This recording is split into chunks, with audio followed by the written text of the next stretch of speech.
నమస్తే, అస్సలాముఅలైకుం అందరికీ. Welcome back to our YouTube channel. ప్రస్తుతం మనమైతే ప్రజెంట్ వచ్చేసి చౌరసా దగ్గర ఉన్న విరాన్ మోటార్స్ షోరూంలో ఉన్నాం. And last 26 Hunter 2025 new model launch అయింది కదా, దాని గురించి ఈరోజు మనం అయితే డీటెయిల్ వీడియో చేస్తున్నాం. ముందైతే జస్ట్ లాంచ్ వీడియో పెట్టాను నేను డ్రీమ్లో, అది ఒకసారి ఇన్స్టాగ్రామ్లో ఉంది, వెళ్ళి చెక్అవుట్ చేయండి అందరూ. అండ్ ఫస్ట్ అయితే మన దగ్గర రెండు మోడల్స్ ఉన్నాయి, 2025 న్యూ మోడల్స్. ఆ రెండు బైక్స్ ఒకసారి చెక్ చేయండి, వీడియో పెడతా.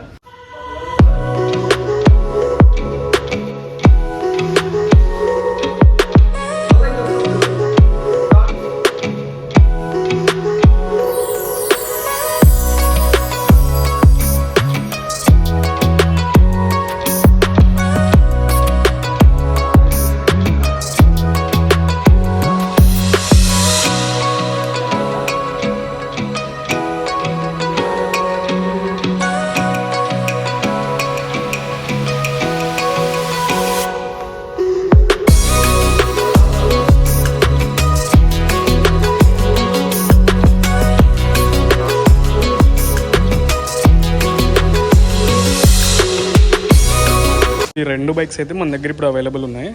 ఈ 2 కలర్స్ అనమాట, ఒకటి రెడ్ అండ్ ఒకటి వైట్. అండ్ ఈ రెండిట్లో మనం ఇప్పుడు ఇది రివ్యూ చేద్దాం. సో ద ఫస్ట్ చేంజ్ వచ్చేసి ట్యాంక్ గ్రాఫిక్ థీమ్ చూడండి ఒకసారి. ఈ థీమ్ అయితే కొత్తగా వచ్చిందనమాట. ట్యాంక్ మీద 3 కలర్స్ ట్రై కలర్స్తో ఈ గ్రాఫిక్ అయితే చాలా బాగుంది, సింపుల్ అండ్ సో బ్యూటిఫుల్. ఇదే కలర్ గ్రాఫిక్ని ఇక్కడ హంటర్ లోగో దగ్గర రాయల్ ఎన్ఫీల్డ్ హంటర్ 350 ఉంది కదా, ఇక్కడ కూడా ఇదే థీమ్ అయితే వచ్చింది, సేమ్ కలర్స్ అనమాట. అండ్ సేమ్ కలర్ దీన్ని అలస్ వీల్స్ దగ్గర కూడా సేమ్ ఈ 3 కలర్స్ని కూడా ఇవ్వడం జరిగింది. సో ఇదైతే ఫస్ట్ చేంజ్ అనమాట. అండ్ సెకండ్ చేంజ్కి వచ్చేసరికి నార్మల్ 2024 మోడల్లో అయితే మనకు హెడ్ లైట్ వచ్చేసి నార్మల్ హెడ్ లైట్ వస్తుంది. అండ్ 2025 మోడల్ కొత్త మోడల్ వచ్చేసరికి హెడ్ లైట్ మొత్తం ఎల్ఈడి ఇచ్చినాడు. సో ఇన్బిల్ట్ ఎల్ఈడి లైట్ అనమాట. సో ఇప్పుడు మనం బైక్ తీసుకున్న తర్వాత బయట ఎల్ఈడి లైట్ వేసుకోవాల్సిన అవసరం లేదు. సో ఇది ఒక change. And third change, the most important change, ఇది ట్రిప్పర్ నావిగేషన్ అనమాట. సో ఆల్మోస్ట్ రాయల్ ఎన్ఫీల్డ్ అన్ని బైక్స్కి ఉంది. సో ఈ కొత్త మోడల్ వచ్చేసి రాయల్ హంటర్లో కూడా పెట్టేసినారు అనమాట ట్రిప్పర్ నావిగేషన్. ఇది మనకు నావిగేషన్ చూసుకోవడానికి, మొబైల్ కనెక్ట్ చూసుకోవడానికి యూస్ఫుల్ అవుతుంది. So this also one of important change. And moving to fourth change, and ఇది ఒక కొత్త ఫీచర్. దీంట్లో ఛార్జింగ్ పోర్ట్ ఇచ్చినాడు, సి టైప్ ఛార్జింగ్ పోర్ట్. ఇక్కడ కనిపిస్తుందా మీకు, కొంచెం కిందికి ఇచ్చినాడు.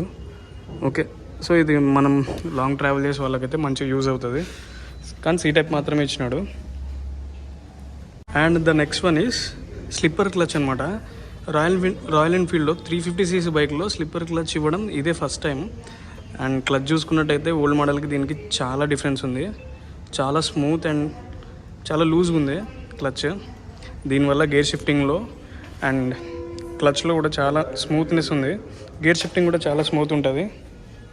And moving to next changes, మనకు ట్విన్ షాక్ అబ్జర్బ్ సస్పెన్షన్ వస్తుంది. సో దానికన్నా దీనిలో ఇంకా కొంచెం కంఫర్టబుల్గా డిజైన్ చేయడం జరిగింది.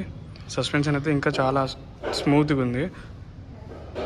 ఓల్డ్ మోడల్లో చూసుకున్నట్టయితే కొంచెం మనకు సస్పెన్షన్ అంత కంఫర్టబుల్గా లేకుండే, అండ్ దీనిలో వచ్చేసరికి మనకు చాలా కంఫర్టబుల్గా, చాలా కొంచెం బ్రాడ్గా అనిపిస్తుంది సస్పెన్షన్ అయితే.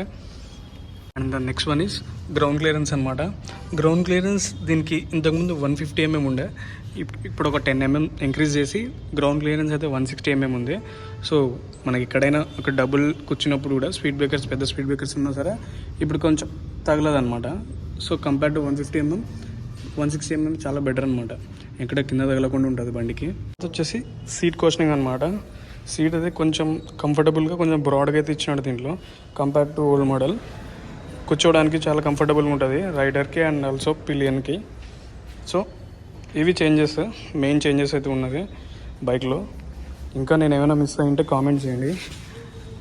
సో ఈ న్యూ మోడల్లో మేజర్గా ఉన్న కొత్త ఫ్యూచర్స్, కొత్త చేంజెస్ అయితే ఇవే అనమాట. సో నేను ఇంకేమైనా మిస్ అయితే కామెంట్ చేయండి. అండ్ నేను టెస్ట్ రైడ్ చేయలేదు, ఎందుకంటే ఇంజన్ సేమ్ కాబట్టి. ఇంజన్ పర్ఫార్మెన్స్లో ఎటువంటి చేంజ్ అయితే లేదు, సేమ్ పవర్, సేమ్ టార్క్ మొత్తం సేమ్ ఉంది. సో నేనైతే టెస్ట్ డ్రైవ్ చేయలేదు. సో అడిషనల్ ఫ్యూచర్స్ మాత్రమే ఇచ్చిన కాబట్టి ఆ ఫ్యూచర్స్ గురించి చెప్పిన. అండ్ ఈ వీడియో నచ్చినట్టయితే మీకు తప్పకుండా లైక్ చేయండి, షేర్ చేయండి అండ్ సబ్స్క్రైబ్ చేసుకోండి మన ఛానల్ని. అనదర్ వీడియోలో కలుసుకుందాం. బాయ్.